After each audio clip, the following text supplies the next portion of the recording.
Kharat Yaganti agrotech private limited Hyderabad या कंपनीचा प्रतिनिधी आहे. मी गेल्या 3 वर्षापासून भारती सीड या कंपनीमध्ये कार्यरत आहे. तर आज आपण मका पिकाची पाहणी करता इथे आलेलो आहे भारती सीडच्या.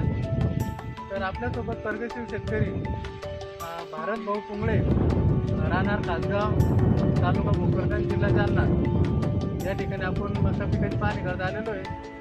तर आपण त्यांच्याकडून जाणून घेऊया त्यांच्या खताच्या मॅनेजमेंटबद्दल, त्यांचं कसं नियोजन असतं, त्यांना कशी वाटलं वाहनाचं वगैरे. तर नमस्कार दादा.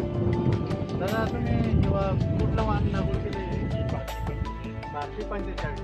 बरं, काय वाटलं तुम्हाला वाहनामध्ये तुमच्या शब्दात आवडबद्दल? या वाहनाला टोकापर्यंत दाणे भरलेले आहे आणि दाण्याची साईज चांगली, कलर चांगला आहे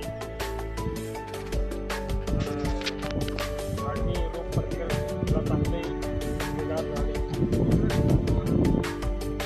आणि तुमचं सांगायचं झालं की लेबर अतिशय बारीक आहे आणि नाळ्याचा पण भाव कसं होतं इतर वाहनापासून आहे क्षमता कसं आहे? क्षमता बी चांगली.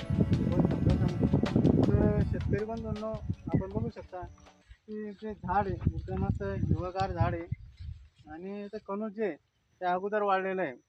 तर याचा फायदा असा होतो की आपण हे कणूस आता मोडून टाकल्यानंतर ह्या चाऱ्याचा उत्कृष्ट प्रकारे मोर घाससुद्धा करू शकतो.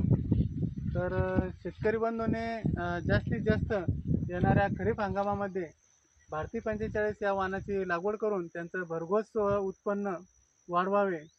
तर दादा तुम्ही शेतकऱ्यांसाठी काय सांगाल? हे मका लागवडीसाठी कशी त्यांनी लावायला पाहिजे का कसं काय? तुम्ही लावणार आहे की नाही लावणार आहे? आम्ही पण लावणार आहे आणि लोकांना पण सांगणार आहे की एक एक बॅग का होत नाही या वाहनाची लावा. चाऱ्यासाठी बी उत्तम आहे आणि ॲव्हरेज बी चांगला आहे. ओके, चला धन्यवाद दादा.